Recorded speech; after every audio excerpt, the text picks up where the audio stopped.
Well, tonight's Breaking Jeffrey Epstein news picks up where last night's Breaking Jeffrey Epstein news left off.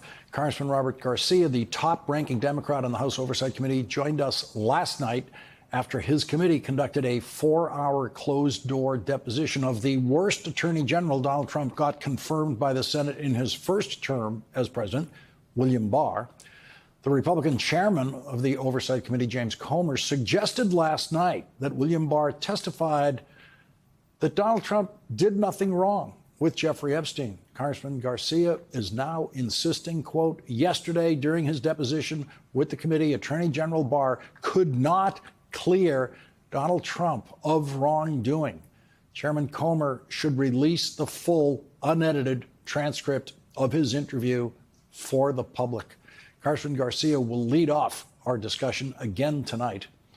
Donald Trump has a lot to hide from these days, and more than one way of doing it. European leaders rushed to Washington yesterday to conduct an intervention in the White House to prevent Donald Trump from doing something crazy with Vladimir Putin. And the intervention worked, at least for a day, at least for now.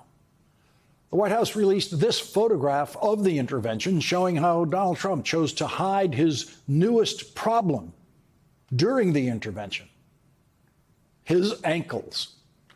After photographers have repeatedly captured Donald Trump's swollen ankles over the last month, the White House released a statement saying that the swollen 79-year-old ankles were a symptom of chronic venous insufficiency. That's one of the ways a lifetime of McDonald's junk food catches up with you. One of the places those Big Macs are going to show up is in the ankles hanging over the edge of your shoes. We can only wonder if the White House would have ever admitted that Donald Trump's blood circulation is insufficient if not for the telephoto lenses of White House photographers zooming in on the ankles Donald Trump now wants no one to see. On Friday in Alaska, Vladimir Putin's 72-year-old ankles showed none of the mileage of Donald Trump's ankles. And yesterday, Donald Trump made sure no one was going to be able to compare his ankles to a French president's ankles or a German chancellor's or a British prime minister's. And so the Resolute desk became the perfect place to hide those ankles. Presidents actually rarely sit at the Oval Office desk like that during meetings in the Oval Office with people from outside the White House staff. The president usually sits in one of those chairs in front of the fireplace. That's where the president always sat in every Oval Office meeting I was in when I worked in the Senate. But Donald Trump now has an extra incentive to stay behind the desk because the Resolute desk will help him hide at least one of his problems. But that is the only problem the desk can help Donald Trump hide. While the European intervention prevented Donald Trump from doing anything crazy with Vladimir Putin, the intervention could not prevent Donald Trump from saying anything crazy. Here's what Donald Trump told his worshipful Fox propaganda hosts this morning about what for him was that magical moment in Alaska that Donald Trump now insists was not such a terrible thing. I mean, you saw that when he got off his plane, I got off my plane. There's a warmth there that you can't, there's a decent feeling. And it's a good thing, not a bad thing. People would say, oh, that's such a terrible thing. It's not a terrible thing. Not a terrible thing. No, Donald, it's not a terrible thing. When you see a man get off his plane and you're getting off your plane and you feel a warmth for that man, that's not a terrible thing, depending on who the man is. When your Treasury Secretary gets off his plane and he sees his husband, he surely has feelings like the warmth that you described. But your Treasury Secretary, Scott Bessent's husband, is not a murderous dictator. Scott Bessent's husband has never murdered anyone and has never murdered children. Vladimir Putin has done that.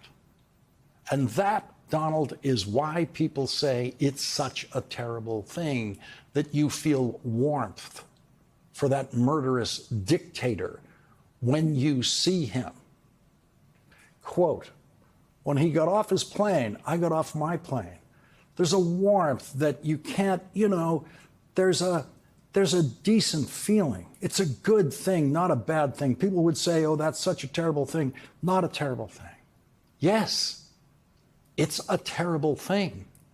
Is that what you felt when you saw Jeffrey Epstein getting off his plane in Palm Beach?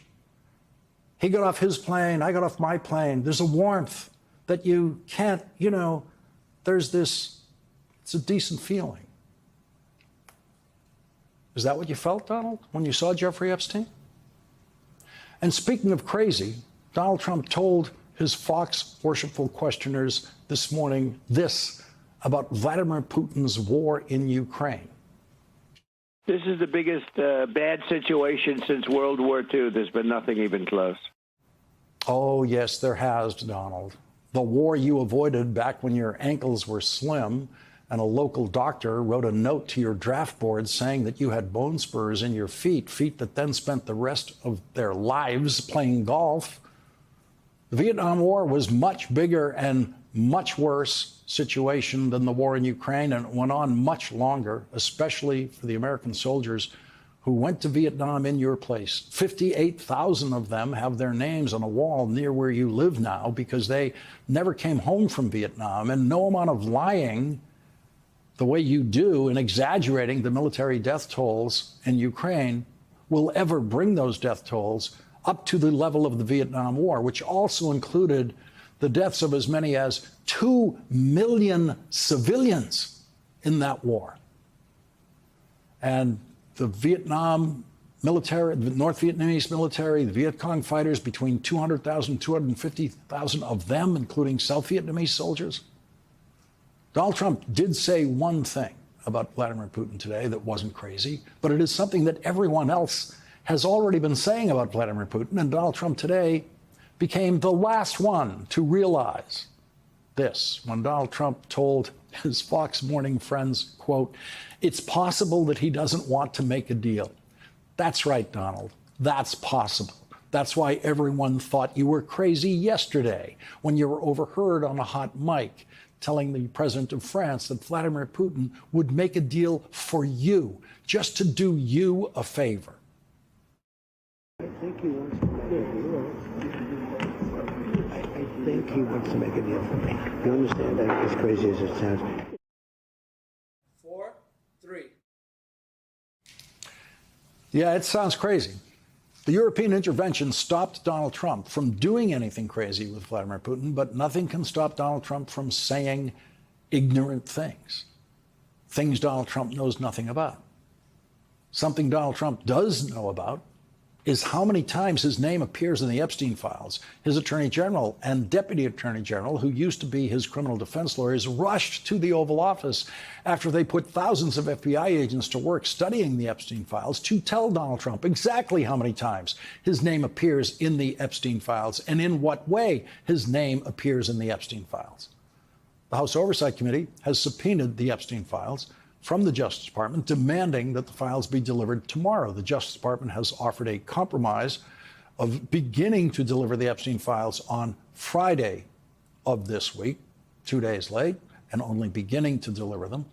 The top Democrat on the House Oversight Committee, who will join us in a moment, says that that is not good enough. And now a Senate committee is pressing its legal right to obtain the Epstein files by law. Federal law says that the House, the two committees, the House Government Operations Committee and the Senate Governmental Affairs Committee, can request information from any executive agency, including the Justice Department, if any 5 members of that committee ask for the information. And today, 7 members of the Senate Governmental Affairs Committee, all Democrats, wrote to the Attorney General, Pam Bondi, directing her, quote, to produce to this committee the full and complete Epstein files as identified by the Department of Justice and the Federal Bureau of Investigation. Federal law says that the Attorney General is bound by law, by a federal law, which says that an executive agency, quote, shall submit any information requested of it relating to any matter within the jurisdiction of the committee. That applies to the governmental affairs committees only. There is no way around that law as written, no legal way.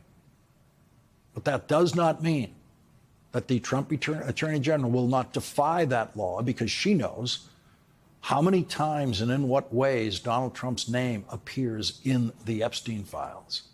And Donald Trump knows, and they obviously don't want anyone else to know.